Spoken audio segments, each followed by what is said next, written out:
বহু দূর থেকে একজন নারী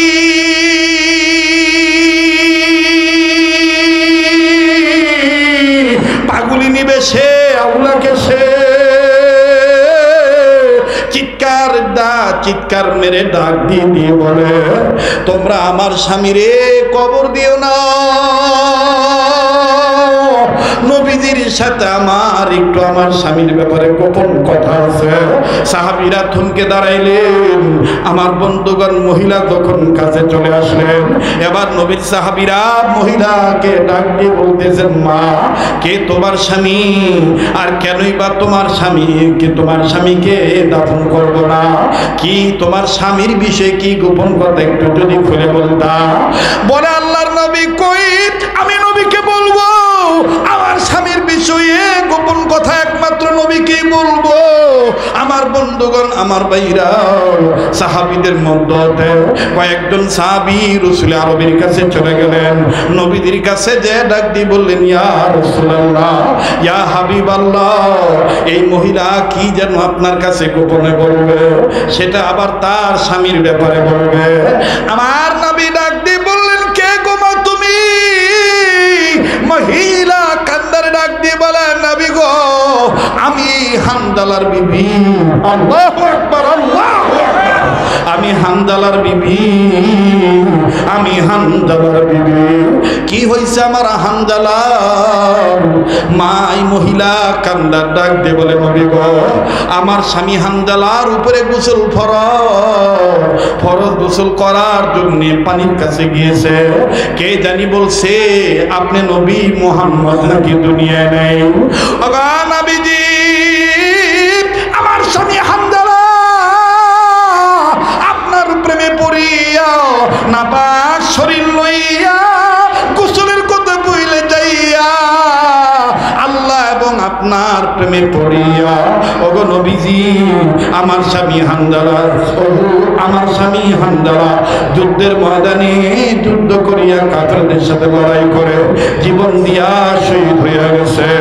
তাই বলি গো নবীজি, আমার স্বামী হানজালা নাপাক, আমার এই স্বামীরে বিনা গোসলে কবর দিয়েন না। নবী আমার ডাক দিয়ে বললেন, সাহাবীরা রে, কই কই কই হানজালার লাশ কই? এ যুবক, দুলাইপাড়া এলাকার যুবকেরা, ওগো ঢাকা যাত্রাবাড়ি এলাকার বাবারা ভাইরা, সূত্রাপুর থানার বাবারা ভাইরা, ক্যান্ডারিয়ার বাবারা ভাইরা, কেন তুমি নবী চিনবা না? এবার দেখো, আল্লাহ নবী ডাক দিয়ে বললেন, কই কই হানজালার লাশ কই?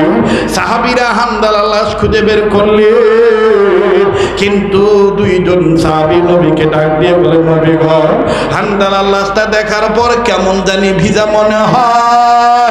আল্লাহু আকবার। হানজালার লাশটা কেমন জানি ভিজা মনে হয়। হানজালার চুল থেকে পানি পড়তেছে, হানজালার দাড়ি থেকে পানি পড়তেছে, আর হানজালার শরীর থেকে কেমন জানি জান্নাতি খুশবু আসতেছে। আমার নবী ডাক দিয়ে বললেন, তোমরা কে বুঝাইতে চাও? নবীজির সাহাবীরা বললেন, নবী গো, হানজালা কেমন হইতেছে, কে জানি গোসল করে দিছে। আল্লাহর নবী হন হন করে ছুটে চললেন, দ্রুত হানজালা লাশের কাছে গেলেন। যাইয়া দেখতেছে হানজালার লাশ ভিজা, হানজালার শরীর থেকে পানির ফোঁটা টপ টপ করে জমিনে পড়ে। নবীজি আসমানের দিকে তাকাইলেন। জিবরাইল আমিন ডাক দিয়ে বলেন, নবী গো, ইয়া রাসূলুল্লাহ, ইয়া হাবিবাল্লাহ, যেই হানজালা আপনার প্রেমে পড়িয়া গোসলের কথা ভুলে যাইয়া জীবন দিয়া নাপাক শরীর নিয়ে শহীদ হইতে পারল, আমার আল্লাহ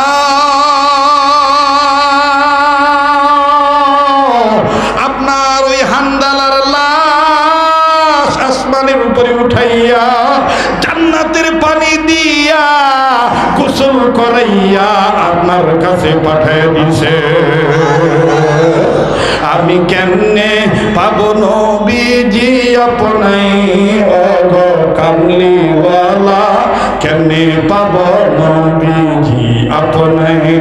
যখন আল্লাহু আকবার। মুসলমান ভাইরা আমার বন্ধুগণ, আমার বাবাজিরা, সেই নবীকে মহব্বত করার মতন মহব্বত করলে সেই রকমের বদলা, সেই রকমের জাযা আমরা এখনো পাবো কি পাবো না? আজকে ওয়াদা করতে পারেন নাকি হুজুর আর জীবনে কোনো দিন হক্কানি আলেমদের ছাড়া চলবো না, দাড়ি না থাকলে দাড়িটা রেখে দেব, মেসওয়াক ব্যবহার করব, সুন্নতওয়ালা উম্মত হব, বেদাত করব না, খাতমে নবুয়তের পক্ষে জীবন দিতে তৈরি থাকব? কারা কারা রাজি আছেন? দু হাত তুলে আল্লাহকে দেখা। নারে তাকবীর, হাত নামান মুসলমান ভাইরা আমার বন্ধুগণ। এরপরে দেখেন আবু যর গিফারি কি হলো আমি বলবো, একটু নড়াচড়া করবেন না। 2 মিনিট ছোট্ট একটা আবদার করব, 2 মিনিট ছোট্ট একটা আবদার করব। যেই হাতটা দিয়া আল্লাহ পাক আমাকে বারবার কাবা ধরায়, যেই হাতটা আল্লাহ ওরাদের হাতের সাথে লাগানো, এই হাতটা এই সিরাত মাহফিলে বুজুর্গ আলেমদেরকে সামনে নিয়া একটু পরীক্ষা করতে চাই কে আসলে নবীদের আশিক আছেন। মুহতারাম হাজিরিন, নবীকে আল্লাহ পাক সূরাতুন নিসার মাধ্যমে জানাই দিলেন, আমি রব আমার পক্ষ থেকে 2টা জিনিস পাঠাইলাম। নাম্বার 1 বুরহান নামক নবী, নাম্বার 2 ওয়া আনসালনা ইলাইকুম নূরাম মুবিনা, নাম্বার 2 নূর নামক কোরআন শরীফ। আরে বাবাজি, আমি দেখতে চাই, বুঝতে চাই নবীকে কারা ভালোবাসেন গো আমার বন্ধুগণ, আমার বাবাজিরা।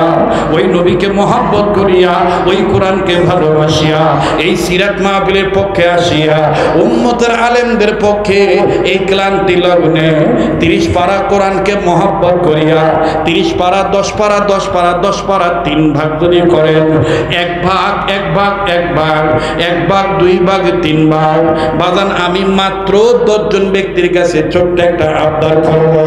আর এই হাতটা দিয়া বারবার কাবা ধরি, এ বাজার প্রত্যেকটা রমজান মাস আল্লাহ পাক মক্কা মদিনা রেখে দেন।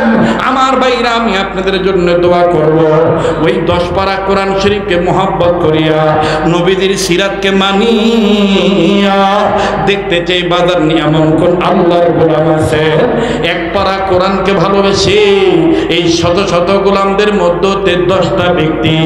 1 নাম্বার, একজন গোলাম মা বাবার দরদি সন্তান হইয়া 1 পারা কোরআনকে ভালোবেসে 1000 টাকা নগদ দেওয়ার মতন এমন কোন বন্ধু ময়দানে তৈরি আছেননি?